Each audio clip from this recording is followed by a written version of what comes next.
തീർച്ചയായും നമുക്കും കാണുമ്പോൾ ഏറെ സന്തോഷം. ഇപ്പോൾ നമ്മുടെ കൂടെ കാളിദാസ് ചേരുന്നുണ്ട്. കാളിക്ക് പുതിയൊരു അതിഥി കിട്ടിയിട്ടുണ്ട്. ഏതാണ് ആ കുട്ടി? വൃന്ദ, ഇനി മോണാക്ട് ആണ് നമ്മൾ കാണാൻ പോകുന്നത്. നല്ലൊരു മോണാക്ട് കാണാം. മോടെ പേര് സദയ കൃഷ്ണൻ. സദയ. ഓ, കിടിലം പേര്. ജില്ല ഏതാ? കാസർഗോഡ്. കാസർഗോഡ്. കുറേ നേരമായിട്ട് കാസർഗോഡുകാരാണല്ലോ. കാസർഗോഡുകാർ കുറേ പേര് ഇവിടെ കറങ്ങി നടപ്പുണ്ട് അല്ലേ? മത്സരമൊക്കെ കഴിഞ്ഞിട്ട് അല്ലേ? ഒരു മറ്റേ ഐസ്ക്രീം ഒക്കെ കഴിക്കാനായിട്ടൊക്കെ ഇറങ്ങിയതല്ലേ? കഴിച്ച ഐസ്ക്രീം? ഇല്ല. എന്താ വേണ്ട ഐസ്ക്രീം? കുറച്ച് കുറേ ഉണ്ട് കേട്ടോ, ഇഷ്ടംപോലെ. എത്ര തിന്നാലും കിട്ടും. അപ്പം നമുക്ക് ഈ മോണാക്ട് ഒന്ന് കാണാം. മോടെ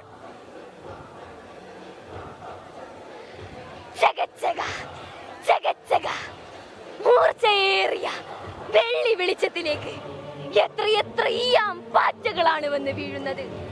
എത്ര പേരുടെ രക്തവും മാംസവുമാണ് എന്റെ ഇരുമ്പ് ചക്രങ്ങളിൽ ചിന്നി ചിതറിയത്.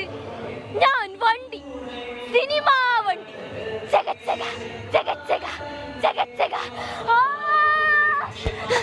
വണ്ടി, രാക്ഷസ വണ്ടി. സർ, ഡാനിയൽ സർ, അങ്ങ് എവിടെയാണ്? അങ്ങ് കാണിച്ചവയായിരുന്നില്ല യഥാർത്ഥ കാഴ്ചകൾ.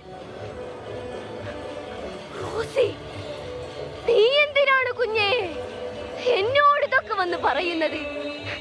ഞാനാ പഴയ സംവിധായകൻ ജെ.സി. ഡാനിയൽ. നീ അതിലെ പാവം നായിക റോസി.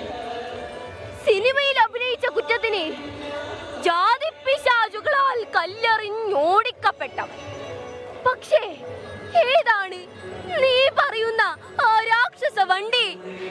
സർ, അന്നങ്ങ് പറഞ്ഞ കഥയിലെ തീവണ്ടി, അതിന്റെ കാതടപ്പിക്കുന്ന ഇരമ്പം കേൾക്കുന്നില്ലേ അങ്ങ്? ഏതൊക്കെയോ കാലത്ത് നിന്നും ആ വണ്ടി ചക്രങ്ങൾക്കിടയിൽപ്പെട്ട് ചതഞ്ഞരഞ്ഞു പോയ ഒരുപാട് പെണ്ണുങ്ങളുടെ കരച്ചിലുകൾ കേൾക്കുന്നില്ലേ അങ്ങ്? തകർത്തല്ലേ? എനിക്കതങ്ങ് അങ്ങ് അഭിനയിച്ച് തകർക്കുക. എന്തായാലും മോളെ കാസർഗോഡേക്ക് എ ഗ്രേഡും കൊണ്ടല്ലേ പോകുന്നത്? അതെ, എന്തായാലും നാളെ പരിപാടി കണ്ടിട്ടേ പോവാവൂ കേട്ടോ. ടൊവിനോ, ആസിഫ് അലി ഒക്കെ ഉണ്ട്. തീർച്ചയായും